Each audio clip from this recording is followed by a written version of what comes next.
Hello everyone, and today we're going to be looking at the demographic breakdowns of 2024, looking who's gaining with what demographics and seeing what the electoral college map looks like. Make sure to hit the like button and subscribe for more content just like this. And so pretty much we could see right here that Donald Trump is gaining with every single category as of right now. Biden wins 18 to 29-year-old voters by 5. Trump wins 30 to 44-year-old voters by 7. 45 to 64, Trump plus 10. 65 plus is Trump plus 9. College educated voters is just Biden plus 7, with non-college as Trump plus 13. Men, Trump plus 17. Women, Biden plus 3. Whites, Trump plus 22. Blacks, Biden plus 45. Hispanics, Biden plus 3. Asian voters, Trump plus 10. And other vote by Trump plus 7. And what you do is you plug in these demographic margins and you do one map based on age.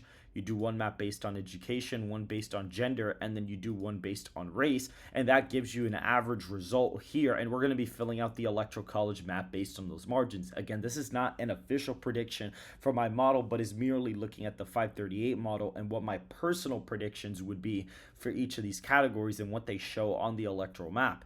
And so states like Utah, Idaho, Wyoming, Montana, the Dakotas, Nebraska's 3rd congressional district, as well as the 1st district in the at-large vote, are safe Republican. Kansas, Oklahoma, Missouri, Arkansas, Louisiana, Mississippi, Alabama, Tennessee, Kentucky, Indiana, West Virginia are all going to be in the safe column, as well as South Carolina, Alaska, and Maine 2nd congressional district. For Biden, we have the states of California, Hawaii, D.C., Maryland, Massachusetts, and Vermont in the safe Democrat column.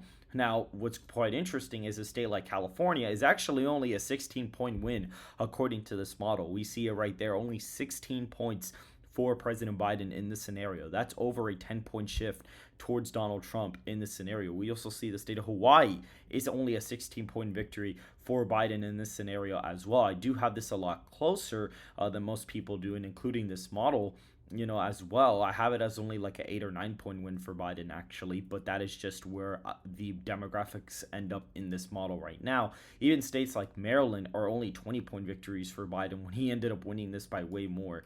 Even DC is about a 70-point victory there. Now, states like Iowa now join the safe column at Trump plus 19, and a very accurate pollster and Seltzer has the state at Trump plus 19, so that's very interesting to note. We have Ohio at 23 points for Donald Trump, so Ohio's actually voting to the left of Iowa, which makes more sense because realistically, Ohio would probably have a higher Hispanic and African-American vote share than Iowa would, like realistically. There's also a lot of, there's a lot more people in the state of Ohio as well, and so that would actually make sense for Ohio to be a little bit more Republican than the state of Iowa. We see states like Texas at 21 points for Donald Trump. That's a really big margin there. And even a state like Florida is at plus 15 points for Donald Trump as of right now. So that puts him at 219 safe electoral college votes. For the likely Biden states, we have the state of Washington at just 7.5 points. We have Oregon at just 5.3 percentage points for President Biden.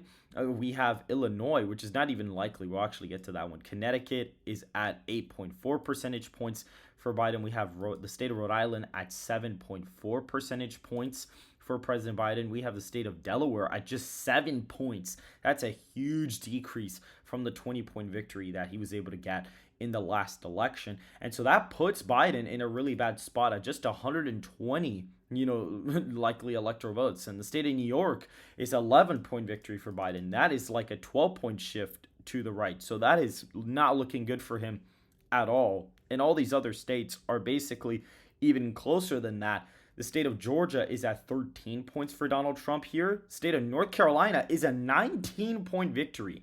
It's a 19-point win. Presumably the white vote actually carries this, to the right by a ridiculous amount. Usually Georgia and North Carolina are voting close to each other, but I guess North Carolina is voting way farther to the right of Georgia because of the white vote shifting to the right more than what is projected in my model. Colorado is a 1.5 point victory for Biden. That is way closer than 2020. He won it by 13.5 points. That would be a 12-point shift to the right.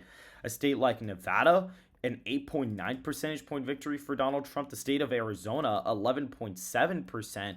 Even the state of New Mexico is a 2.2 percentage point victory for Donald Trump, according to this. State of Illinois at 4.7 percentage points for President Biden. State of New Jersey, a 2.9 percentage point margin. And though these states in polling have gotten closer, there was actually a New Mexico Republican internal just today that only has Biden up 2. In New Jersey, that state, forget it. That state, there's a poll with Trump actually leading in an internal. So this result right here actually seems fairly realistic.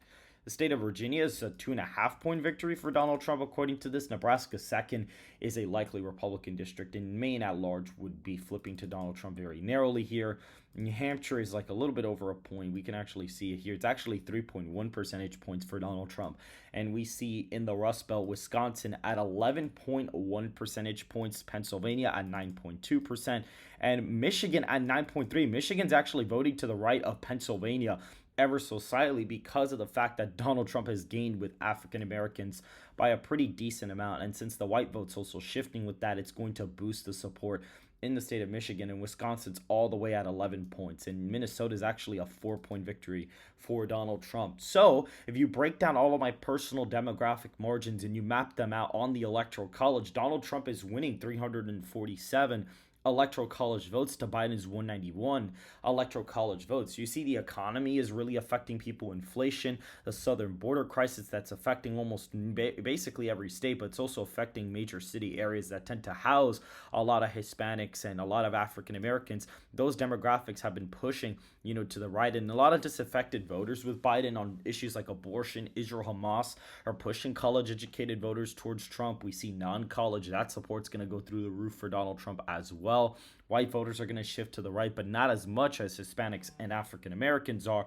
So that's going to be interesting to note there. And Asians do flip to Donald Trump. That's about a 37-point shift in favor of Donald Trump. So that's absolutely huge as of right now. And we see women get really competitive. A lot of them have been concerned about the cost of goods and being able to afford in this economy. And we do see Donald Trump gain massively with a lot of the age groups, but he gains mostly with the 18 to 29-year-old group, which is interesting. And plus 65 only gets a few points more Republican. So that's also interesting to note. That category is going to be trending to the left at some point very, very soon.